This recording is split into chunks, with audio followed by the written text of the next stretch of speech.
The boy who had nothing and refused to accept it. He knew hunger well. Not the hunger of someone who skipped lunch. The hunger of a child who didn't know if there would be food tomorrow.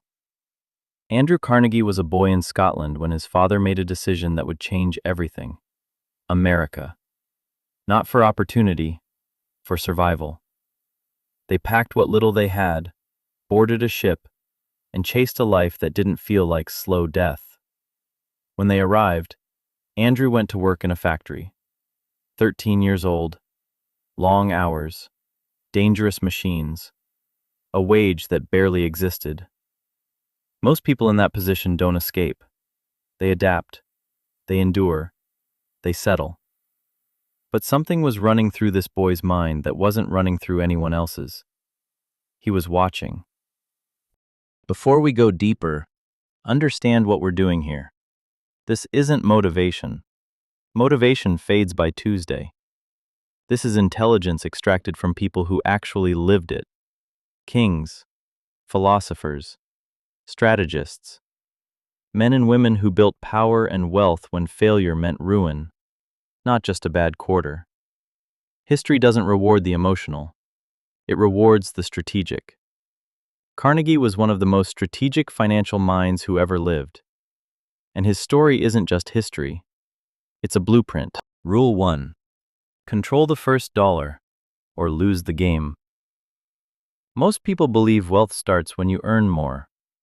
Carnegie knew that was a lie. Wealth begins the moment money touches your hands. In that exact moment, you decide your future. Not later, right then. As a young factory worker earning almost nothing, he developed a habit that seemed almost irrational to those around him.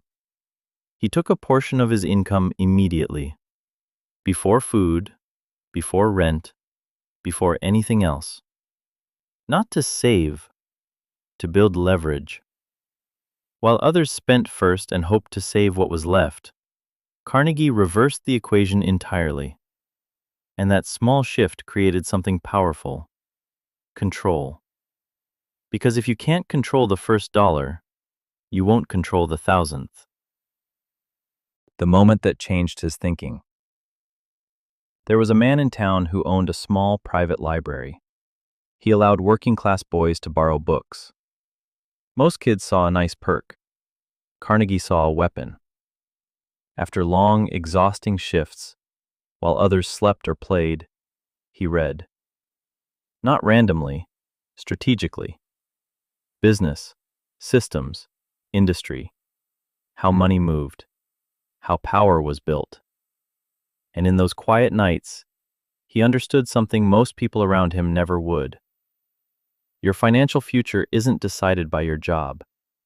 It's decided by how you think about systems. That realization changed everything. Rule 2. Never upgrade your life as fast as your income. As Carnegie started earning more, he noticed a dangerous pattern in the men around him. Every raise came with a reward. Better clothes, better food, a nicer place to live. But no real progress. He watched men earning twice what they used to, still living paycheck to paycheck, still gasping at the end of every month. Why? Because their expenses grew exactly as fast as their income. So Carnegie made a decision most people never have the discipline to make. He refused to look rich before he actually was. Instead of upgrading his lifestyle, he upgraded his assets. And that is the exact difference between someone who builds wealth and someone who builds an image. Rule 3. Don't work for money. Position yourself around it. Carnegie didn't move forward because he worked harder than everyone else. He moved forward because he watched where money actually flowed. He went from factory work to telegraphy, from telegraphy to railroads. Each move wasn't random, it was calculated. He placed himself closer and closer to decision makers, to capital, to opportunity. Then came the real shift. He started investing. Small amounts at first, then larger still, until eventually he entered the steel industry, not as a worker, but as an owner. Here's the rule nobody teaches you. Workers trade time for money. Owners build systems that generate money while they sleep. Carnegie wasn't chasing income. He was chasing ownership, the risk that could have destroyed him. At one point, Carnegie made a bet that looked insane to almost everyone watching. He doubled down on steel when others hesitated. It required massive capital. There were no guarantees. People who respected him warned him he was overextending. But he wasn't gambling. He was reading the future. He had studied infrastructure, railroads, industrial expansion. He wasn't reacting to the present. He was positioning for what was coming. Average people wait for certainty before they move. Strategic people move when they see direction. That decision didn't destroy him. It made him. Rule 4. Time is your most powerful weapon. Carnegie understood something deeper than money. He understood time.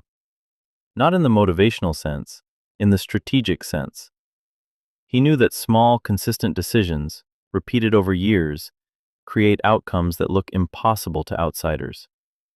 While others chased quick wins, he built long-term leverage. He reinvested. He expanded. He let time multiply every decision he made. Most people measure results in months. Carnegie built systems that ran for decades. That's why his wealth wasn't just large, it was unstoppable. Rule 5. Borrow intelligence. Don't fake it. Carnegie wasn't the smartest man in every room he walked into, but he was smart enough to surround himself with people who were. Engineers, operators, financial minds. He built a network of intelligence around himself because he understood one critical rule.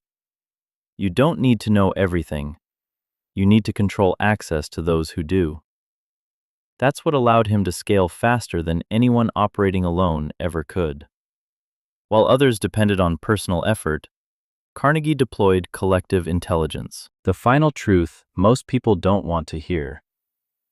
When Carnegie sold his steel company, he had built one of the largest private fortunes in American history. But the number isn't the point. The point is, he didn't get there by accident. He followed principles. Quietly, relentlessly, over decades. And that's the part nobody wants to hear, because it's not exciting. It's not fast. There's no hack, no shortcut, no viral moment. But it works. If you understand this, you're already ahead. Let's make it simple. Control your money before it controls you. Don't upgrade your life, upgrade your assets. Move toward ownership, not just income. Let time multiply your decisions. Surround yourself with intelligence bigger than your own. These aren't motivational ideas. These are strategic rules. And they don't care where you started. One last thing. Most people who read this will nod and go right back to their old habits. A few will pause and think differently. And a very small number will actually apply it. Those are the ones who change their lives. So the real question isn't, can this work? The real question is, are you willing to think like someone who escaped everything you're still accepting?